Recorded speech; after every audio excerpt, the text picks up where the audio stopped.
Ramai di media sosial kasus penganiayaan yang dilakukan oleh seorang anak petinggi Polda Sumatera Utara terhadap seorang mahasiswa berusia 19 tahun. Ini sangat ramai karena ternyata dalam video itu juga terlihat orang tua pelaku ada di dalam lokasi dan diduga melakukan pembiaran. Banyak yang bilang ini seperti kasus Mario Dandi Jilid 2. Benarkah demikian? Kita diskusi.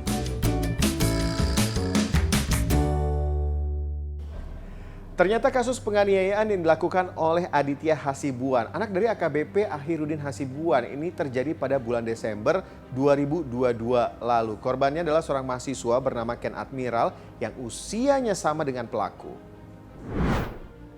Nah, kasus ini berawal dari chattingan keduanya soal perempuan, kemudian berlanjut terhadap pengerusakan serta pemukulan korban oleh pelaku pada tanggal 21 Desember 2022. Nah, esoknya ketika korban mendatangi kediaman pelaku untuk menanyakan soal pengerusakan mobil, kemudian pemukulan terhadap dirinya, terjadi kembali penganiayaan terhadap korban oleh pelaku. Disaksikan sejumlah orang, pelaku terus lakukan penganiayaan terhadap korban. Dan dalam video itu terlihat ayah pelaku yang diduga melakukan pembiaran. Keduanya, pelaku dan korban akhirnya saling lapor usai kejadian. Hingga akhirnya kasus ini yang tadinya ditangani oleh Polrestabes Medan diambil alih oleh Polda Sumatera Utara. Laporan pelaku dinilai tidak ada tindak pidana, sementara dari laporan korban dilakukan gelar perkara khusus hingga akhirnya ada penetapan tersangka.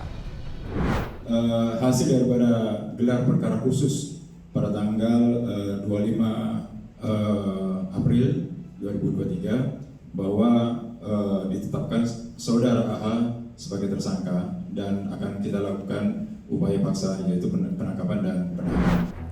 Tapi nggak hanya berhenti dari penetapan tersangka Aditya Hasibuan dari kasus penganiayaan. Ayahnya AKBP Akhirudin Hasibuan juga ikut terseret. Ya, Kepala Biro Operasi Direktorat Narkoba Polda Sumut itu dikatakan ada di lokasi, kemudian diduga lakukan pembiaran. Propam Polda Sumatera Utara akhirnya memanggil dan memeriksa dirinya. Nah, di sini AKBP Akhirudin Hasibuan itu melakukan pembiaran. Ada terjadi suatu tindak pidana. Nah, ini akan melanggar pasal 13 huruf N Perpol nomor 7 tahun 2020 tentang kode etik. Yang bersangkutan sudah kami periksa dan terbukti melakukan pelanggaran kode etik. Untuk kondisi korban seperti yang disampaikan oleh keluarga dari Ken Admiral, korban mengalami luka usai penganiayaan yang dialaminya.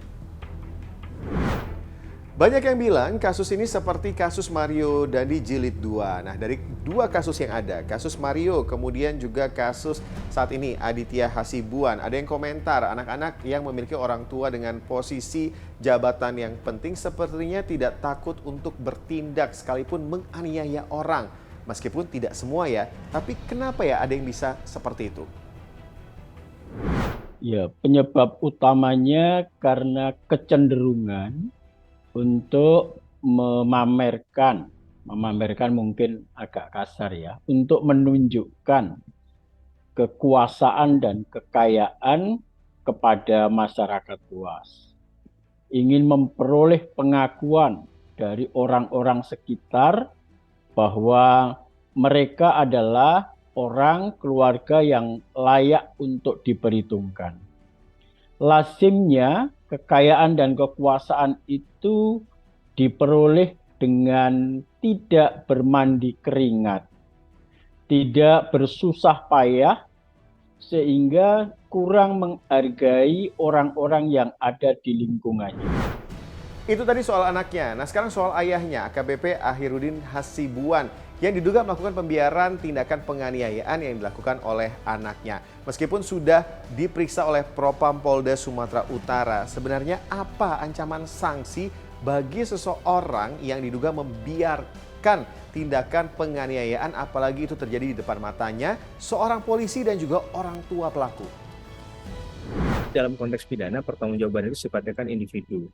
Bukan berarti kalau anaknya seseorang, bukan hanya dalam perkara ini ya, siapapun yang melakukan tindak pidana, kemudian orang orang tuanya harus juga ikut bertanggung jawab.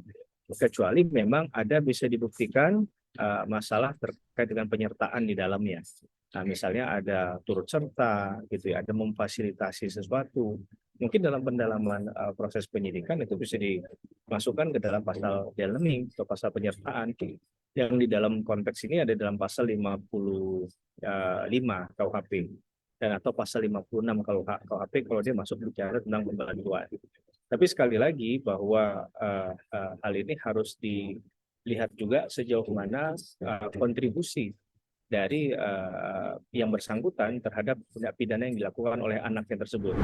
IPW mengharapkan ada 2 proses ya.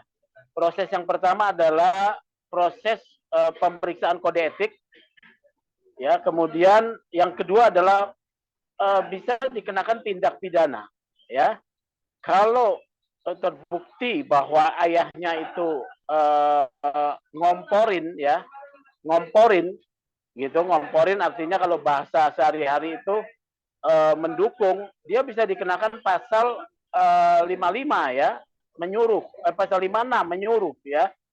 Yang kedua, ada juga kewajiban dari seorang subjek hukum, apalagi seorang polisi, tidak boleh melakukan pembiaran terhadap adanya satu tindak pidana yang terjadi di depan matanya ya. Ini bisa dipidana ini. Gara-gara ulah anak, sang ayah ikut terseret. Punya kuasa bukan berarti bisa semena-mena. Kita ketemu di diskusi selanjutnya.